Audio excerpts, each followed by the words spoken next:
সর্বসাকুল্যে 1.5 হাত। কয় হাত? শাশুড়ি দিছে পানি আনতে, কলস হচ্ছে 1.25 হাত। কলসের কান্দা যেখানে ঠেকছে, বামন বউয়ের নাক সেখানে ঠেকছে।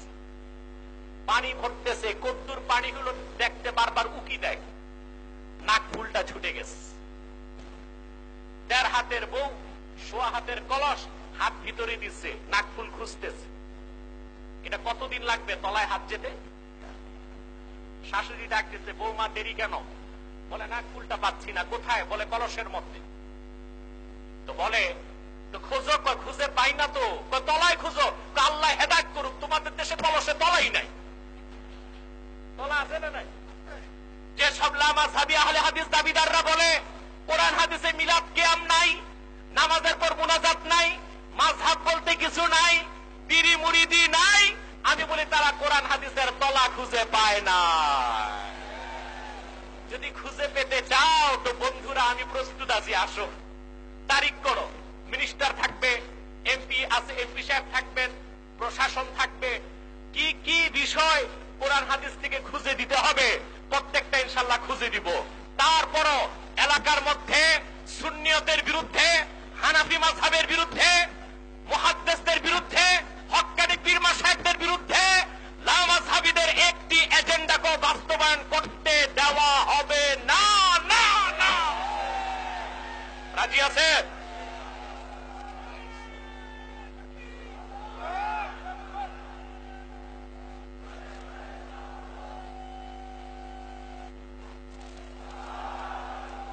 মিলাদের ব্যাপারে আমি কোনো কথাই বলবো না। মিলাদের নামে পরিচ্ছেদই আছে, বাবু জিক্রি মৌলিদুল মুস্তাফা, দালাইলুন নুবুওয়াতে একটানা 6টা পরিচ্ছেদ। সিয়াসিত্তার প্রসিদ্ধ কিতাব তিরমিজি 2য় খণ্ডের 204 পৃষ্ঠায় মিলাদের উপর পরিচ্ছেদ আছে, বাবু মা জাআ ফি মিলাদিন নবী। আমি আমার ক্ষুদ্র জীবনে মিলাদের উপর 14টা পরিচ্ছেদ খুঁজে পেয়েছি। আপনি বলেন যে বিষয়ে হাদিসে পরিচ্ছেদ আছে এতগুলো, সেই মিলাদের ব্যাপারে হাদিস আছে কত শত? কথা বলে না, কথা বলে না। মিলাদ অস্বীকার করার উপায় আছে? কিয়ামের কথাটা আমি পরে আসতেছি, সেটা আমি হাদিস থেকে দলিল দেব একটু পরে। আগে লামাযহাবীদের আকীদা কি আছে আমি একটু পোস্টমর্টেম করতেছি। কথা বুঝতে পারছেন? ওদের সাথে আমাদের আমলের দ্বন্দ্ব না, ওদের সাথে আমাদের আকীদার দ্বন্দ্ব, ঠিক কিনা বলেন? প্রিয় সুধী, দালাইলুন নুবুওয়াত 1ম খণ্ডের 90 পৃষ্ঠা, পরিচ্ছেদের নাম বাবু জিক্রি মৌলিদুল মুস্তাফা। সেখানে এসেছে হযরতে আব্দুল্লাহ, নূর নবীজির পিতা, বিয়ের আগে একদিন কাবাগরের পাশ দিয়ে হেঁটে যাচ্ছিলেন। মক্কার কতগুলি সুন্দরী যুবতী মেয়ে কাবার সামনে বসে আড্ডা দিচ্ছিল। তখন পর্দা ছিল না, কারণ তখন তো ইসলামই ছিল না, আবার পর্দা থাকবে কি? কথা বুঝতেছেন ভাইয়েরা আমার? হযরত, আপনারা আপোষে কথা বলবেন না ভাইয়েরা আমার, হযরত আব্দুল্লাহ হেঁটে যাচ্ছিলেন। যুবতী মেয়েদের দিকে এক বুড়ি মহিলা লক্ষ্য করে বললেন, ইয়া নিসা কুরাইশ আইয়াতুকুন্না তাতাযাওয়াজু হাযাল ফাতা। হে কুরাইশ যুবতীরা, তোমাদের মধ্যে এমন কে আছো যুবক আব্দুল্লাহর কাছে বিয়ে বসবে? যুবতীরা বলল, আব্দুল্লাহর মধ্যে এমন কি আছে বিয়ে বসলে আমরা ধন্য হব? মহিলাটি বলল, ভালো করে আব্দুল্লাহর কপালের দিকে তাকায় দেখো, ইন্না বাইনা আইনাইহি নূরা। আব্দুল্লাহর 2 চোখের মাঝখানে নূর দেখা যায়, বলেন সুবহানাল্লাহ। কিছুদিন পর হযরত আব্দুল্লাহর বিয়ে হলো মা মেনার সাথে। বিয়ের পর আর কোনদিন আব্দুল্লাহর কপালে নূর দেখা যায় নাই, কারণ আব্দুল্লাহর কপালে সেই নূরটাই ছিল নূরে মুহাম্মাদী। রাসূলুল্লাহ সাল্লাল্লাহু আলাইহি ওয়াসাল্লামের নূরকে আমরা বিশ্বাস করি। কথা বুঝতে পারছেন? এ ব্যাপারে অসংখ্য হাদিস আমার আছে, ইন্টারনেটে সার্চ করবেন, নূরে, ইউটিউবে নূরে মুহাম্মাদী, ডক্টর মোহাম্মদ এনায়েতুল্লাহ আব্বাসী। নূরের ব্যাপারে সহিহ হাদিস কি কি আছে আমি সেখানে তুলে ধরেছি। অথবা আমাদের বিশ্বাস নবীজি মুহাম্মদ সাল্লাল্লাহু আলাইহি ওয়াসাল্লাম মানুষ, তবে তিনি আমাদের মতো সাধারণ মানুষ ছিলেন না। মুহাম্মদ সাল্লাল্লাহু আলাইহি ওয়াসাল্লামের মাথার তালু থেকে পায়ের তালু পর্যন্ত সুবহানাল্লাহ। মুহাম্মদ সাল্লাল্লাহু আলাইহি ওয়াসাল্লাম মানুষ, তবে আমাদের মতো সাধারণ মানুষ যারা বলবে তারা কাফের হয়ে যাবে। আমরা বলি মুহাম্মদ সাল্লাল্লাহু আলাইহি ওয়াসাল্লামের কোনো তুলনা নাই। মুহাম্মদ সাল্লাল্লাহু আলাইহি ওয়াসাল্লামের মাথার তালু থেকে পায়ের তালু পর্যন্ত পুরাটাই নূর। সেজন্য রাসূলুল্লাহর একটা নাম হচ্ছে নূরে মুজাসসাম। বলেন সুবহানাল্লাহ। আহলে হাদিসরা রাসূলুল্লাহর নূরকে বিশ্বাস করে না। 3, আহলুস সুন্নাহ ওয়াল জামাতের আকীদা, কোরআন হাদিসের আকীদা, মুহাম্মদ সাল্লাল্লাহু আলাইহি সাল্লাম হায়াতুন নবী। বলেন সুবহানাল্লাহ। এটা আমাদের বিশ্বাস, ঠিক কিনা বলেন? লামাযহাবীরা মুহাম্মদ সাল্লাল্লাহু আলাইহি সাল্লাম হায়াতুন নবী এই কথা বিশ্বাস করে না। মুহাম্মদ সাল্লাল্লাহু আলাইহি সাল্লাম হায়াতুন নবী এটাই ছিল সাহাবায়ে কেরামের বিশ্বাস। এটা ইজমায়ে উম্মত। এই বিশ্বাস লামাযহাবীদের নাই। সেজন্য আমরা তাদেরকে বাতিল আকীদার অনুসারী মনে করে থাকি, ঠিক কিনা বলেন? আমার রাসূল যে হায়াতুন নবী তাতে সন্দেহ আছে? আমাদের কোনো দলিল লাগবে? কোনো দলিল লাগবে না। তারপরে একটা দলিল দেই, যদি লামাযহাবী থাকে আল্লাহ যেন হেদায়েত করেন। সহিহ মুসলিম, তারা হাদিস মানে শুধু দুইটা, বুখারী আর মুসলিম। সহিহুল মুসলিম, মাকতাবাতুর রাশাদ, সৌদি আরব রিয়াদের ছাপ, 2য় খণ্ড 610 পৃষ্ঠার হাদিস। আল্লাহ রাসূলের সাথ করেছেন, মারারতু আলা মূসা লাইলাতা উসরিয়া বি ইনদাল কাসীবিল আহমার ওয়া হুয়া কাইমুন ইউসাল্লি ফি কবরিহি। বলেন সুবহানাল্লাহ। নবীজি মুহাম্মদ সাল্লাল্লাহু আলাইহি ওয়াসাল্লামের সাথ করেছেন আজ থেকে 1000 বছর আগে নূর নবী মুহাম্মদ সাল্লাল্লাহু আলাইহি ওয়াসাল্লাম যখন মক্কাতুল মুকাররমা থেকে মেরাজের রাতে বাইতুল মুকাদ্দাসের দিকে গেলেন। আল্লাহ রাসূল বলেন, আমি যখন বাইতুল্লাহ থেকে বাইতুল মুকাদ্দাসের দিকে চললাম, মিশরের লাল উপত্যকায় পৌঁছার পরে আমি দেখলাম মুসা তার কবরে দাঁড়ায় নামাজ পড়তেছে। সুবহানাল্লাহ বলবেন না? আপনারা বলেন মরা মানুষ নামাজ পড়তে পারে? কথা বলেন, নামাজ পড়তে পারে? আচ্ছা, বসে বসে এক কথা, শুয়ে শুয়ে এক কথা, বসে বসে এক কথা, তাও না, দাঁড়ায় দাঁড়ায়। তাহলে নবী মুসা তার কবরে মরা না জিন্দা? আপনাদের কাছে আমার প্রশ্ন, মুসা যদি হায়াতুন নবী হয়, ঈসা যদি হায়াতুন নবী হয়, দাউদ যদি হায়াতুন নবী হয়, সুলেমান যদি হায়াতুন নবী হয়, যিনি মুসারও নবী ঈসারও নবী, 1 লক্ষের উপর নবীগণের নবী, আমার নবী তোমার নবী বিশ্ব নবী, নবী কুলের সম্রাট মুহাম্মদ সাল্লাল্লাহু আলাইহি ওয়াসাল্লাম, তিনি হায়াতুন নবী, তাতে কোনো মুসলমানের সন্দেহ থাকতে পারে না, ঠিক কিনা বলেন? এই জন্য বলি লামাযহাবীদের আকীদার মধ্যে ত্রুটি আছে, ঠিক কিনা বলেন? অতএব লামাযহাবী একটি পথভ্রষ্ট দল। তাদের আকীদা সুন্নত মোতাবেক নয়, তারা হাদিসকেও মানে না। হাজার হাজার হাদিসকে অস্বীকার করার কারণে লামাযহাবীগণ মুসলমান থেকেই বের হয়ে গেছে। তারা বলে বুখারী আর মুসলিম ছাড়া কোন হাদিস আমরা বিশ্বাস করি না, বলে না? এবার আসেন, বুখারী মুসলিম ছাড়া কেউ যদি বলে আর কোন হাদিস আমি বিশ্বাস করি না, সে কাফের হয়ে যাবে। তার কারণ হচ্ছে ইজমায়ে উম্মত, মুতাওয়াতির হাদিসের অস্বীকারী কাফের। দুনিয়ার সমস্ত মুহাদ্দিস একমত, ইবনে মাজাহ হাদিসের কিতাবে 19 খানা মুতাওয়াতির হাদিস আছে। যে বলবে বুখারী মুসলিম ছাড়া কোনো হাদিস মানি না, সে তো অন্তত ইবনে মাজাহর 19টা হাদিসকে অস্বীকার করে বেঈমান হয়ে গেছে, ঠিক না বলেন? ইমাম বুখারী নিজেই বলেছেন, আমি 6 লক্ষ হাদিস সংগ্রহ করেছি, যাচাই বাছাই করে 2 লক্ষ হাদিস পেয়েছি। 2 লক্ষ থেকে উসুলে হাদিসের কোষ্ঠী পাথরে যাচাই করে দেখলাম 1 লক্ষ হাদিস সম্পূর্ণ বিশুদ্ধ। কে বললেন? ইমাম বুখারী তার তারিখে সগীরে বলেছেন।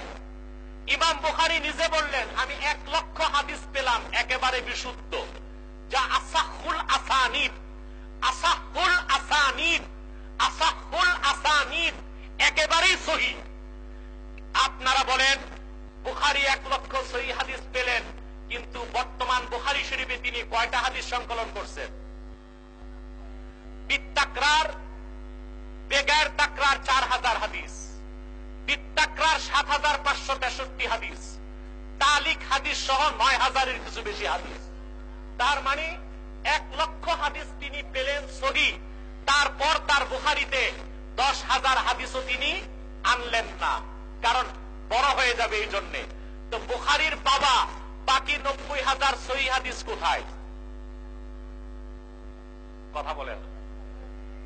মনে করলাম সহি মুসলিমে আছে, বাকিগুলো সহি মুসলিমেও তো 10,000 হাদিস নাই, তাও তো রয়ে যায় বুখারীর পাওয়া আরো 80,000 সহি হাদিস। কথা বলে না। তাহলে যে ব্যক্তি বলবে বুখারী মুসলিম ছাড়া কোনো হাদিস আমরা মানি না, বুখারীর পাওয়া বাকি 80,000 সহি হাদিস অস্বীকার করার কারণে সে কাফের হয়ে যাবে, বেঈমান হয়ে যাবে, ইসলাম থেকে খারিজ হয়ে যাবে। অতএব লামাযহাবীরা স্বঘোষিত বেঈমান। তারা নিজেরাই ঘোষণা দিচ্ছে যে বুখারী মুসলিম ছাড়া বাকি 85 থেকে 85,000 হাদিসই তারা মানতেছে না। ঠিক কিনা বলে? প্রিয় সুধী, এবার আসেন আবার পূর্বের কথায় ফিরে যাই। আমরা আহলে সুন্নাত, আহলে হাদিস নই। আমরা যারা আহলে সুন্নাত তারা প্রত্যেকটা হাদিসকে বিশ্বাস করি, কিন্তু আমল করি শুধু সুন্নাত। কারণ প্রত্যেকটা হাদিস বিশ্বাস করা যায়, আমল করা যায় না। যেমন হাদিসের মধ্যে এমন অনেক হাদিস আছে মানসুখ করে দেওয়া হয়েছে, মানসুখ রহিত। যেটা রহিত করে দেওয়া হয়েছে সেটা হাদিস, হাদিস হিসেবে বিশ্বাস করতে হবে, কিন্তু আমল করতে হবে নাসেখ হাদিস। কোনটা? কথা বলে না। আমি কয়েকটা উদাহরণ দিতে চাই, নাসেখ মানসুখ হাদিস আর সুন্নতের উদাহরণ দিব, তাহলে ইনশাআল্লাহ লামাযহাবীদের থলের বিড়াল বের হয়ে যাবে। আমরা নামাজে একবার হাত তুলি, কয়বার? আর লামাযহাবীরা বারবার। ঠিক কিনা? করে কিনা? ভালো করে বুঝেন। রাফউল ইয়াদাইন, বারবার হাত তোলার হাদিস বুখারী শরীফে আছে। সালেম বর্ণনা করেছেন আব্দুল্লাহ বিন ওমর থেকে, হাদিসটি সহিহ। হাদিসটি কি? এদিক তাকান, হাদিসটি কি? আমরা সেটাকে রফে ইয়াদাইনের হাদিসকে আমরা সহিহ হাদিস বলে বিশ্বাস করি, কিন্তু আমল করি না। কেন করি না? তার জবাব। আমরা যে হাদিসে আমল করি, রফে ইয়াদাইন করি না, সেটাও হাদিস। রফে ইয়াদাইন করার ব্যাপারে সেটাও হাদিস, না করার ব্যাপারে সেটাও হাদিস। পার্থক্য হলো রফে ইয়াদাইন করার ব্যাপারে হাদিসটাকে মানসুখ করে দেওয়া হয়েছে, রহিত করে দেওয়া হয়েছে, আর রফে ইয়াদাইন না করার হাদিসটা নাসেখ। এটা কি? ভালো করে বুঝেন, আমি একটু সহজে বুঝাচ্ছি। এগুলো তো মাদ্রাসায় হাদিসের ডিপার্টমেন্টে যারা পড়ে তাদের দার্স, আপনারা বুঝবেন না, তাও আমি সহজ করে বুঝাবার চেষ্টা করছি। ইসলামের প্রাথমিক অবস্থায় আল্লাহ রাসূল নির্দেশ করেছিলেন, তোমরা নামাজে তাকবীর তাহরিমায় রুকুতে যাওয়ার আগে, রুকুতে উঠার পর, সাজদায় যাওয়ার আগে হাত উঠাও। কি করো? যখন আল্লাহ নির্দেশ করলেন ওয়াকুমু লিল্লাহি কানিতিন, তোমরা নামাজে ধীর স্থির চিত্তে দাঁড়াও, আল্লাহ রাসূল সাহাবায়ে কেরামকে ডাক দিয়ে বললেন, নামাজে একবার হাত তুলবা, বারবার আর হাত তোলার দরকার নাই। সুবহানাল্লাহ বলেন। হাত আর তোলার দরকার নাই। হাদিসটি বর্ণনা করেছেন আব্দুল্লাহ বিন আব্বাস। আব্দুল্লাহ বিন আব্বাস বলেন, আন আব্দুল্লাহ ইবনে আব্বাস রাদিয়াল্লাহু তাআলা আনহুমা আশারাতুন মান শাহিদা লাহুম রাসূলুল্লাহ সাল্লাল্লাহু আলাইহি ওয়াসাল্লাম মা কানু ইয়ারফাউনা আইদিয়াহুম ইল্লা ফি ইফতিদাহিস সালাহ। আব্দুল্লাহ বিন আব্বাস বর্ণনা করেন, সেই 10 জন মহান ব্যক্তি যাদের, যে 10 জনকে নবী মুহাম্মদ সাল্লাল্লাহু আলাইহি ওয়াসাল্লাম দুনিয়াতে বেহেশতের সুসংবাদ দিয়েছেন, সেই আশারায়ে মুবাশশারার 10 জনের পিছনে আমি নামাজ পড়েছি। তাদের কোনো একদিন একজনকে আমি তাকবীর তাহরিমা ছাড়া দ্বিতীয়বার হাত উঠাইতে দেখি নাই। আব্দুল্লাহ বিন আব্বাস বর্ণনা করলেন, আশারা মুবাশশারার 10 জনের পিছনে আমি নামাজ পড়ছি, আশারা মুবাশশারার একজনও তাকবীরে তাহরিমায় একবার হাত উঠানো ছাড়া দ্বিতীয়বার হাত উঠায় নাই। তাহলে রফে ইয়াদাইনের হাদিস বর্ণনা করলেন আব্দুল্লাহ ইবনে ওমর, আর হাত না তোলার হাদিস বর্ণনা করলেন আব্দুল্লাহ বিন আব্বাস। দোনোটাই সহিহ হাদিস। কোনটায় আমল করব? হাদিস হিসেবে দোনোটা বিশ্বাস করতে হবে, এখন আমল করবেন কোনটা? প্রশ্ন আসে কিনা? যারা উসুলে হাদিস লিখছেন, ইমাম বুখারী, তার উস্তাদরা ইমাম বুখারী, দারিমি, আহমদ বিন হাম্বল, জুহরি, হুমাইদি, যারা আহলুল হাদিস, উসুলে হাদিসের ক্ষেত্রে তারা উল্লেখ করেছেন, দুইটা হাদিস যদি সহি পাওয়া যায় দুই সাহাবী থেকে, দেখতে হবে দোনো হাদিসে সামঞ্জস্য করা যায় কিনা। যদি সামঞ্জস্য করা না যায় তাহলে দেখতে হবে বর্ণনাকারী সাহাবীর বয়স কার বেশি। যেই সাহাবীর বয়স বেশি বলে গণ্য হবে তার বর্ণিত হাদিস হয়ে যাবে মানসুখ, রহিত। আর যে সাহাবীর বয়স কম বলে প্রমাণিত হবে তার বর্ণিত হাদিস হয়ে যাবে নাসিখ। সমস্ত আসমাউর রিজালের লেখকগণ একমত, আব্দুল্লাহ বিন আব্বাস আব্দুল্লাহ বিন ওমর থেকে বয়সে অনেক ছোট ছিলেন। এজন্য আব্দুল্লাহ বিন ওমরের বর্ণিত রফেদানের হাদিস সহিহ হাদিস হওয়ার পরও এটা মানসুখ হয়ে গেছে। আব্দুল্লাহ বিন আব্বাস কর্তৃক বর্ণিত হাদিস নাসিখ হয়ে গেছে। দুটোটাই হাদিস, যেটা মানসুখ ওটা শুধু হাদিস, আর যেটা হাদিস নাসিখ ওটা হাদিস এবং সুন্নাত। এজন্য আমরা আহলে সুন্নাত, আমরা আহলে হাদিস নই। কথা বুঝতেছেন? কথা বুঝতেছেন? এবার আসেন, এই আহলে হাদিস সম্প্রদায় বুকের উপর হাত পাবে। আমরা হাত বাঁধি নাভির নিচ। কোথায়? আমরা হাত বাঁধি কোথায়? নাভির নিচে। ওরা হাত বাঁধে কোথায়? বুকের উপর। আমি আহলে হাদিস মৌলবী যদি থেকে থাকে 10 লাখ টাকার চ্যালেঞ্জ দিয়ে গেলাম, বুকের উপর হাত বাঁধার একটা সহি হাদিস তোমরা দেখাতে পারবে না। সহি ইবনে খুজাইমা থেকে তোমরা যে হাদিসটা বলো ওয়াইল ইবনে হুজুর বর্ণনা করেছেন, সেই হাদিসের ব্যাপারে তোমাদেরই বড় নেতা ইবনে তাইমিয়ার প্রধান ছাত্র ইবনুল কাইয়্যিম জৌজি স্পষ্ট লিখেছেন, ওয়াইল বিন হুজুর কর্তৃক বর্ণিত হাদিস সহ যত হাদিস এসেছে বুকের উপর হাত বাঁধার সবগুলো জয়ীফ, অধিকাংশই মওযু তথা বানোয়াট। আর আমরা যে হাদিসে আমল করি নাভির নিচে হাত বাঁধি, এটা সিয়াসিত্তার প্রসিদ্ধ কিতাব মাকতাবাতুর রাশাদ, সৌদি আরব রিয়াদের ছাপ, আবু দাউদ শরীফ প্রথম খণ্ড 323 পৃষ্ঠার হাদিস। হযরত আলী থেকে এসেছে, ওয়া আন আলীন কাররামাল্লাহু ওয়াজহাহু ক্বালা ওয়া মিনাস সুন্নতি ওয়াদউল কাফফে আলাল কাফফে তাহতাস সুররা। হযরত আলী ফতোয়া দিয়েছেন পুরুষের জন্য সুন্নাত হচ্ছে বাম হাতের উপর ডান হাত ধরবে, নাভির নিচে বাঁধবে। বলেন সুবহানাল্লাহ। তা সুন্নাত কি? বুকের উপর হাত বাঁধা না নাভির নিচে? কথা বলে না, বুকের উপর না নাভির নিচে? জোরে বলতে হবে, বুকের উপর না নাভির নিচে? আমরা বুকের উপর হাত বাঁধতে বলি আমাদের মা বোনদেরকে, ঠিক কিনা বলেন? বড় আশ্চর্য, আমাদের মা বোন বুকের উপর হাত বাঁধে, লামাযহাবী বড় বড় মৌলবীরাও বুকের উপর হাত বাঁধে। মাযহাব ছেড়ে লাভ হয়েছে কি? আমাদের মা বোনদের সমান গ্রেড পাইছে, ঠিক না? আমাদের মা বোনদের সমান গ্রেড পাইছে, ঠিক কিনা বলেন? বুকের উপর হাত বাঁধার কোন সহিহ হাদিস নাই। যদি দেখাতে পারে লামাযহাবীরা, তাহলে আমি যত টাকা জরিমানা তারা করতে চায় আমি দিব। সহিহ হাদিস পাওয়া যায় নাভির নিচে হাত বাঁধার। একটা রওয়ায়াত আছে নাভির উপরে, কিন্তু বুকের উপর হাত বাঁধার একটা হাদিসও সহিহ হাদিস নয়। কথা বুঝতে পারছেন? এবার আসেন তারাবির নামাজ 20 রাকাত, ঠিক কিনা বলেন? ওরা বলে কয় রাকাত? সুন্নতে মুআক্কাদা ইজমায়ে সাহাবা দিয়ে প্রমাণিত। ইবনে আবি শাইবা পরিষ্কার তার মুসান্নাফে লিখেছেন, ইন্না আলিয়ান আমারা রাজুলান ইউসাল্লি বিহা উমারু ওয়া ওয়াফাকাহু কুল্লুন রাদিয়াল্লাহু তাআলা আনহু আলা সাজিদাল্লাহি বিল কুরআন। 1000 বছর আগে রাকাত নামাজ পড়ালেন। কয় রাকাত?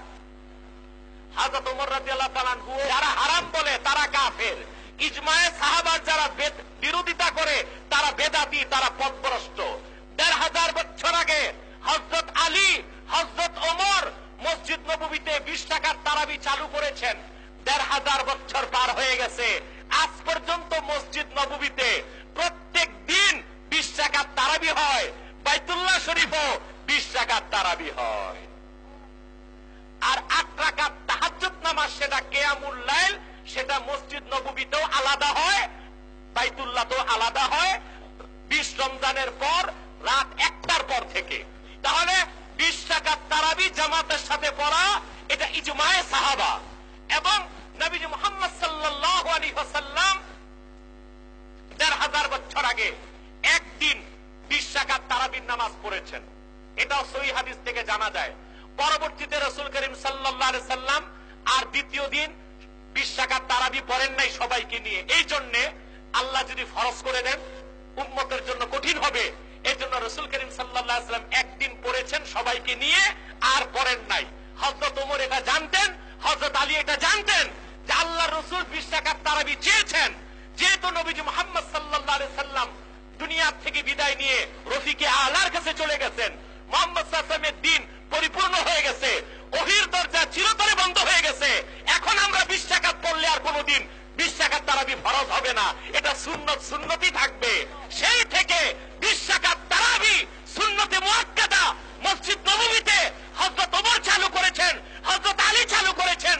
1000 বছর আগ থেকে আজ পর্যন্ত মসজিদ নববী মদিনাতুত তাইয়্যিবায়, মসজিদুল হারাম মক্কাতুল মুকাররমায়, মদিনা মুনাওয়ারায়, মক্কা মুকাররমায়, মসজিদ নববী সাল্লাল্লাহু আলাইহি সাল্লামে এবং আল্লাহর ঘর কাবায় প্রত্যেক রমজানে 20 রাকাত তারাবি জামাতের সাথে হয়।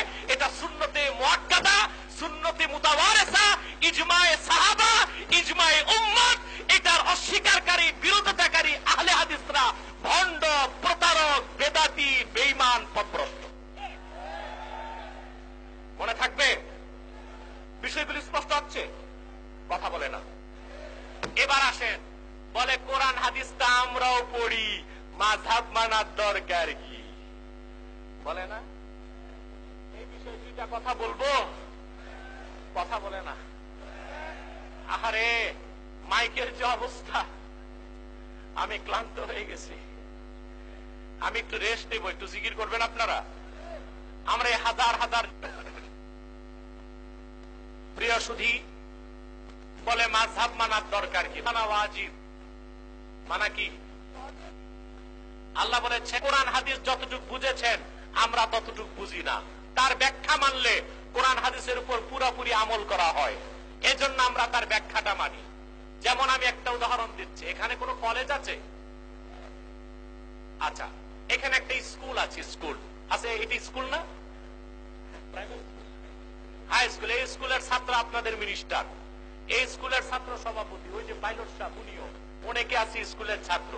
মনে করেন এই স্কুলে ক্লাস 10-এ পরীক্ষা হবে ফাইনাল, পি টেস্ট ধরেন, পি টেস্ট। ক্লাস 10-এ 100 ছাত্র পরীক্ষা দিবে। কত?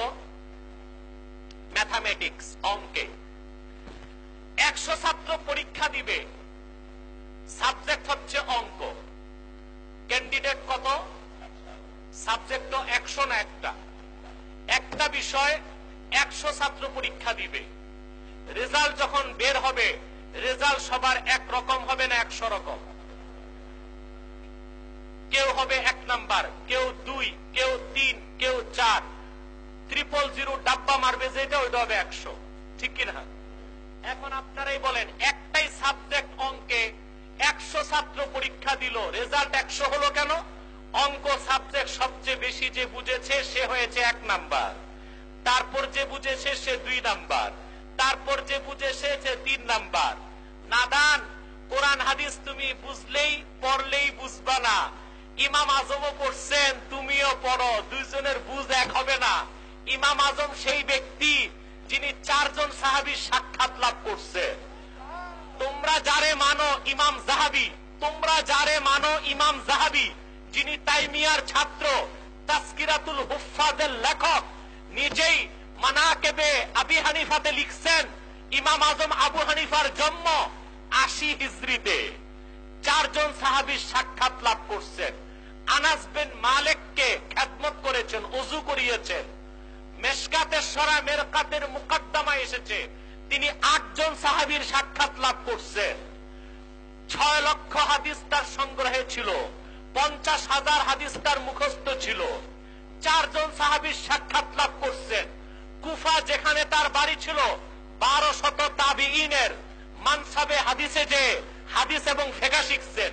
যে লোকটা ইসলামের কাছাকাছি যুগের 80 হিজরিতে জন্ম, নিজে একজন তাবেঈ, 4 জন সাহাবীর সাক্ষাৎ পেলেন, 6 লক্ষ হাদিস জমা করলেন, 50,000 হাদিস মুখস্থ করলেন, 1200 তাবিঈনের পিছনে দেখে দেখে নামাজ শিখলেন, পড়লেন।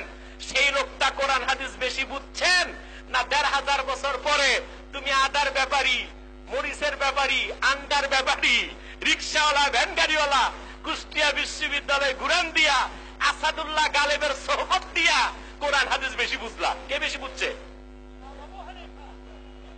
ইমাম আজম। এই জন্য আমরা তার ব্যাখ্যাটাকে নিরাপদ মনে করি, তার মাযহাবের অনুসরণ করি। তার বুঝ আর তোমাদের বুঝ কোনোদিন এক হইতে পারেন না।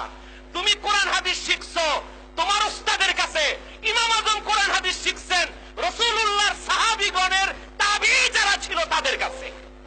অতঃপর তার শিক্ষা তোমার শিক্ষা, তার বুঝ তোমার বুঝ, তার মাসালা তোমার মাসালা কোনোদিন এক হতে পারে না। কারণ তিনি নবীজি মুহাম্মদ সাল্লাল্লাহু আলাইহি সাল্লামের সাহাবীগণের কাছে যে তাবিঈনগণ কোরআন হাদিস শিখেছেন তাদের কাছ থেকে কোরআন হাদিস শিখেছেন। ঠিক কিনা বলেন? প্রিয় সুধী, ইমাম আজমকে মানলে শিরক হবে। আমরা হানাফিরা মুশরিক, তো তোমরা ইবনে তাইমিয়াকে মানো কেন? ইমাম আজমের 1 ফোঁটা পেশাবের সমান ওজন তোমাদের তাইমিয়ার নাই, এই লোককে মানো কেন? এই লোকের ফাতাওয়া ইবনে তাইমিয়া বিনা দলিলে তোমরা মানতেছো, এটাও তো শিরক হয়। শুধু কি তাই, হজের যিনি খুতবা দিতেন আব্দুল্লাহ বিন বাস, 2 চোখে কানা। ওনার ছেলে এখন যে খুতবা দেয় এই বেটাও 2 চোখে কানা। কানা ইবনু কানা। দাদা কি ছিল এটা আমি জানি না। যে আব্দুল্লাহ বিন বাস 16 বছর বয়সে অন্ধ হলো, 17 বছর বয়স থেকে নিজে কোরআন হাদিস পড়তে পারলো না, শুনে শুনে আলেম হইল, তার ফতোয়া বিনা প্রশ্নে মেনে নাও, এইটা শিরক হয় না। ইমাম আজমের ফতোয়া মানলে শিরক হবে, মালিকের ফতোয়া মানলে শিরক হবে, শাফিঈর ফতোয়া মানলে শিরক হবে, আহমদ বিন হাম্বলের ফতোয়া মানলে শিরক হবে। ভণ্ডামি ছেড়ে দাও, নতুবা এদেশের মানুষ তোমাদের পিঠের চামড়া তুলে দিবে। হানাফি মাযহাব শ্রেষ্ঠ মাযহাব। হানাফি মাযহাব কেমন শ্রেষ্ঠ মাযহাব আমি একটা উদাহরণ দিব, কথা বলে না। যে ব্যক্তি নামাজ পড়ে না শরীয়তে তার বিচার আছে। কি আছে? একটা বিচার তো আল্লাহ করবেন পরকালে। বেনামাজির শাস্তি পরকালে জাহান্নাম। আল্লাহর হুকুম বেনামাজিকে দুনিয়াতেও শাস্তি দিতে হবে। কি দিতে হবে? কি শাস্তি? 4 মাযহাবের 4টা মত, 3টা মত। কটা মত বলবো? ইমামে আহমদ বিন হাম্বলের মত, ইন্না তারিকাস সালাতি ইউকাফফার ওয়া ইউকতালু মুরতাদ্দা। আহমদ বিন হাম্বল বলেছেন যে ব্যক্তি নামাজ ছেড়ে দিবে, নামাজ তরক করবে, তাকে কাফের ফতোয়া দেওয়া হবে, আর শরীয়তের জাস্টিস তার রায় দিবে কতল। আহমদ বিন হাম্বলের মতে বেনামাজির শাস্তি কি? আর বেনামাজিকে কতল করা হবে মুরতাদ হিসেবে, অর্থাৎ বেনামাজিকে কতল করার পর তার জানাজা হবে না, গোসল হবে না, কাফন হবে না, মুসলমানের কবরে তাকে দাফনও করা যাবে না। এটা আহমদ বিন হাম্বলের মত।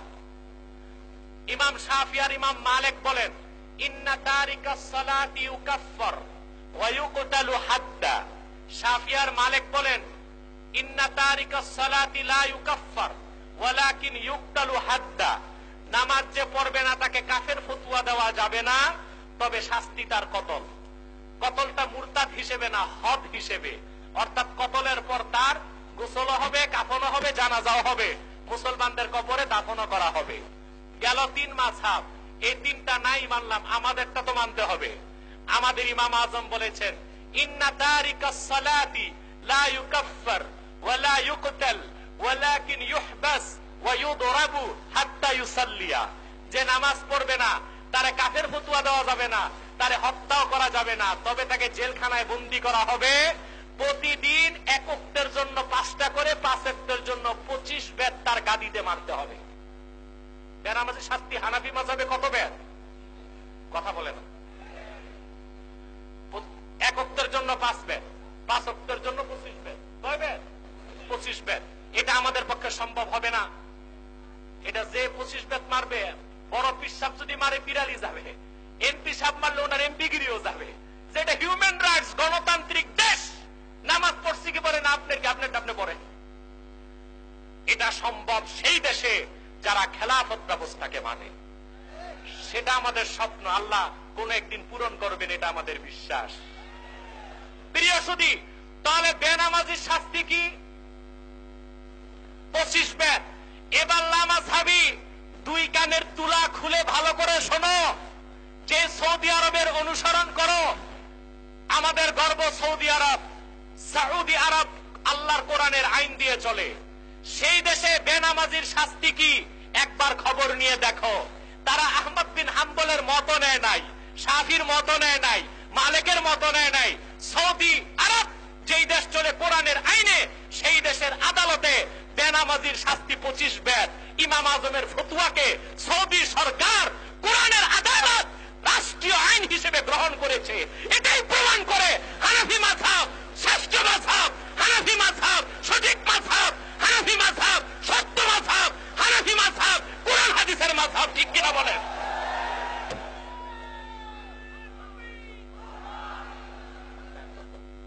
অতএব আমরা হানাফি, আমরা গর্ববোধ করি। যারা লামাযহাবী তাদের আকীদায় শিরক আছে, তাদের আকীদায় কুফর আছে। ঠিক কিনা বলেন? তাদেরই আরেক নাম ওহাবি। কিনা? আপনারা আসল ওহাবি চিনেন না। কওমি মাদ্রাসায় পড়লেই কোন ওহাবি, এটা একটা অপবাদ। যারা কওমিতে পড়ে সবাই ওহাবি না। তার মানে কি যারা আলিয়ায় পড়ে সব সুন্নি? তো যারা কওমিতেও পড়ে না, আলিয়াতেও পড়ে না, স্কুল কলেজে পড়ছে, এদের কি বলবেন? এদের একটা নাম আমি পাইছি, না ইহাবি না উহাবি। ওহাবি সুন্নির সম্পর্ক প্রতিষ্ঠানের সাথে নয়, ওহাবি সুন্নির সম্পর্ক আকীদার সাথে। কোন একটি লোক কওমি মাদ্রাসায় পড়াশোনা করে, কওমি মাদ্রাসা প্রতিষ্ঠা করে, কওমি মাদ্রাসায় খাদমত করে কট্টর সুন্নি হইতে পারে, যেমন আমি। আরেকটি লোক আলিয়া মাদ্রাসায় পড়াশোনা করেও কট্টর ওহাবি হইতে পারে, যেমন জেএমবি নেতা আসাদুল্লাহ আল গালেব। আরেকটি লোক কোন মাদ্রাসায় পড়াশোনা না করে, স্কুল কলেজে পড়াশোনা করে ডাক্তার হয়েও ওহাবিদের নেতা হইতে পারে, যেমন ডাক্তার জাকের নায়েক। জিন্দেগিতে কোন মাদ্রাসায় পড়ে নাই, সারা দুনিয়ায় পিস টিভির মাধ্যমে ওহাবি মতবাদ প্রচার করছে। ঠিক কিনা বলে? লামাযহাবীরাই আসল ওহাবি। তাদের হাওয়া বাতাস লেগে কেউ কেউ হয়েছে সেমি ওহাবি। ঠিক কিনা বলে? আর যারা হানাফি মাযহাব অনুসরণ করে, শাফি, মালিকি, হাম্বল, তারা হচ্ছে আহলে সুন্নাত ওয়াল জামাত, প্রকৃত সুন্নি। কথা বুঝতে পারছেন? আল্লাহ তাআলা আমাদেরকে তৌফিক দান করুন। কথাগুলো বুঝার বলুন আল্লাহুম্মা আমিন। এখন আমি আজকের মতো আপনাদের বিদায় দিচ্ছি। আমি একটু মিলাদ ক্যাম্প এবং তাদের বন্ধু ঢাকা থেকে আমার সাথে যিনি এসেছেন রফিক, অক্লান্ত পরিশ্রম করেছে। তারা একবার নয় বারবার আমার কাছে গিয়েছে। মুনাজাত না করে একজনও যাবেন না, বসেন। এটা চরম বেয়াদবি। সালামু আলাইকা সালাওয়াতুল্লাহ বখতে কা চমকে सितारा हाजिरी का हो इशारा देख कर रोजा प्यारा फिर कहे हम खादिम तुम्हारा या नबी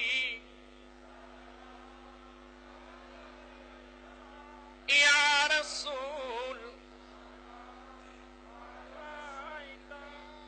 या हबीब सलावा हबीबी खुदा है आप जनाबे हुजूर महबते वही है अरशे खुदा की नूर या नबी या रसूल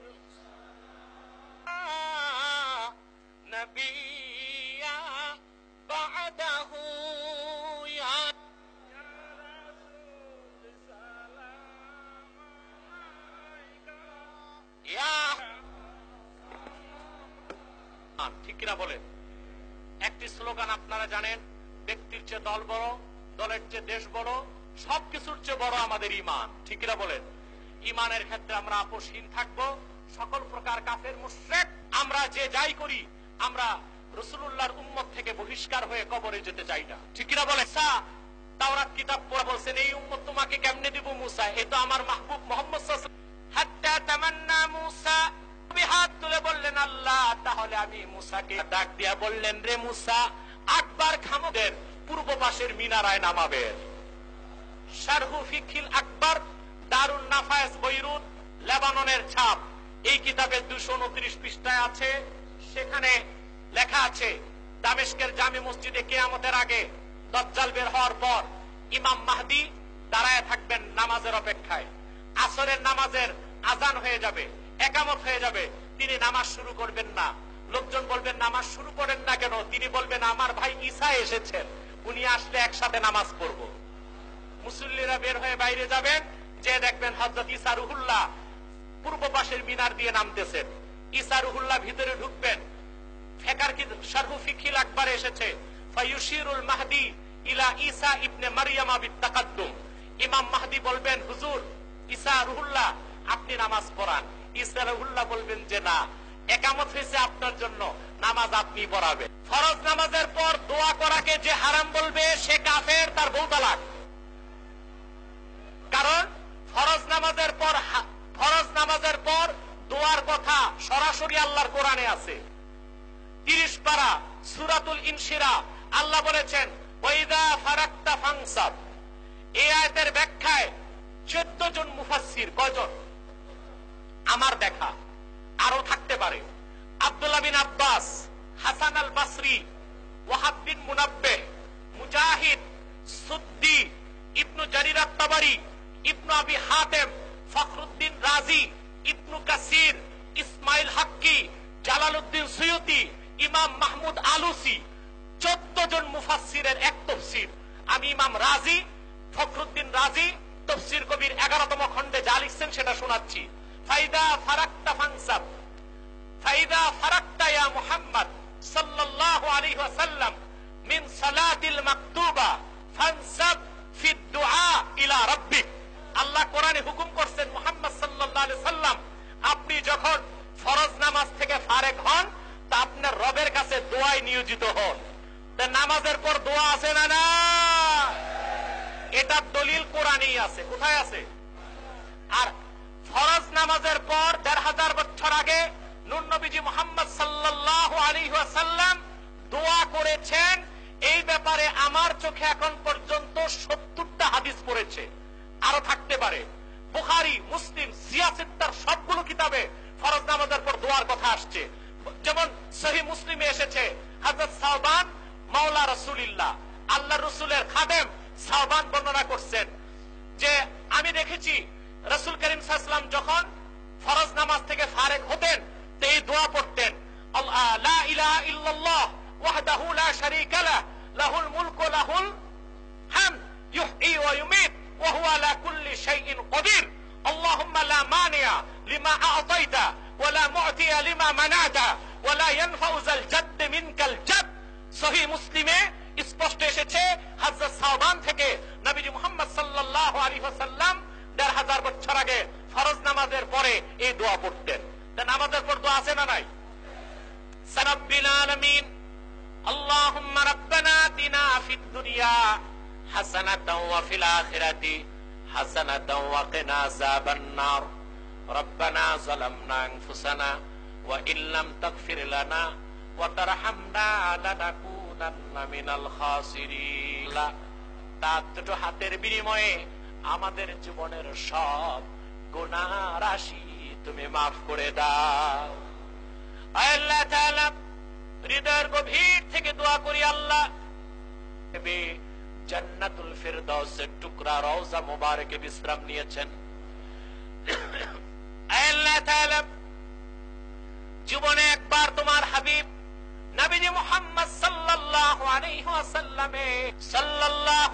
ওয়াসাল্লামের পবিত্র নূরের চরণ মুবারকে দরুদ ও সালামের হাদিয়া দেবার আগে আল্লাহ তুমি ডাক দিও না, একবার বা একাধিকবার যারা তোমার মুহাম্মদ সাল্লাল্লাহু আলাইহি ওয়াসাল্লামের পবিত্র নূরের চরণ মুবারকে একবার বা একাধিকবার যারা উপস্থিত হয়ে দরুদ ও সালাম জানাবার সৌভাগ্য লাভ করেছে আল্লাহ, তাদের জন্য আল্লাহ তুমি তাদের কপালখানা খুলে দাও। আল্লাহ তাআলা হৃদয়ের গভীর থেকে দোয়া করি, আল্লাহ তোমার হাবিব নবীজি মুহাম্মদ সাল্লাল্লাহু আলাইহি ওয়াসাল্লামের নূরের চেহারা মুবারক স্বপ্নে একবার দেখে গো আল্লাহ, জান্নাত ওয়াজিব হবার আগে তুমি ডাকলামের নূরের চেহারা মুবারক স্বপ্নে দেখার সৌভাগ্য লাভ করেছে আল্লাহ। জীবনে বারবার দেখার জন্য তাদের কপালখানা আল্লাহ তুমি সোনার কপাল বানায় দাও। যারা ধন দিয়েছে আর যারা মন দিয়ে খেটেছে আল্লাহ সবার নাম, কারো নাম আমি নিব না, সবার নাম তুমি জানো। সকল ইমানদারের হালাল ধন আর পবিত্র মন তুমি কবুল করে নাও। আল্লাহ লাবলুর ছেলেটা খুব অসুস্থ আমি দেখেছি আল্লাহ, এরকম সন্তান বাবার বোঝা হয়ে থাকে আল্লাহ তুমি অসম্ভব কুদরতের মালিক আল্লাহ, তুমি এই মাহফিলের উসিলায় তার সন্তানটাকে সুস্থ করে দাও আল্লাহ। আল্লাহ অসুস্থকে সুস্থ করে দাও, অভাবের অভাব দূর করে দাও আল্লাহ। আহলুস সুন্নাহ ওয়াল জামাতের ঘাঁটি বানায় দাও এলাকাকে আল্লাহ। সকল প্রকার কাফের মুশরিক রামবাম নাস্তিক বেঈমান আর ভণ্ড লামাযহাবীদের চক্রান্ত থেকে এই মাটিকে তুমি হেফাজত করো আল্লাহ। এই সরল প্রাণ মুসলমানদের আকীদাকে তুমি আল্লাহ মাহফুজ রাখো আল্লাহ। আল্লাহ পর্দার আড়ালে অনেক মা বোন হাত তুলে বসে আছেন, তাদের মনে অনেক কষ্ট থাকে, লজ্জায় কারো কাছে বলে না, বাবার কাছে বলে না, মায়ের কাছে বলে না, স্বামীর কাছে বলতে পারে না, সন্তানের কাছেও বলে না, লজ্জায় মনের দুঃখ মনে লালন করে তিল তিল করে জীবনটা ক্ষয় করে দেয়। এরকম চক্ষু ভরা পানি আর আল্লাহ বুক ভরা ব্যথা নিয়ে যারা হাত তুলেছে ওই সব মা বোনের মনের সব দুঃখ কষ্ট দূর করে তাদের এক একজনকে এক একটি সোনার সংসার তুমি হাদিয়া করে দাও। ভাইরা আমার, একটি মিনিট সময় ছেড়ে দিলাম, চক্ষুটা বলি নূর নবী আমার হযরত মুহাম্মদ সাল্লাল্লাহু আলাইহি ওয়াসাল্লামের ওসিলা করে আল্লাহর কাছে চান, যা চাইবেন তাই কবুল হয়ে যাবে। যদি পারো রে ভাইরা 2 ফোঁটা চোখের পানি সদকা করে দি।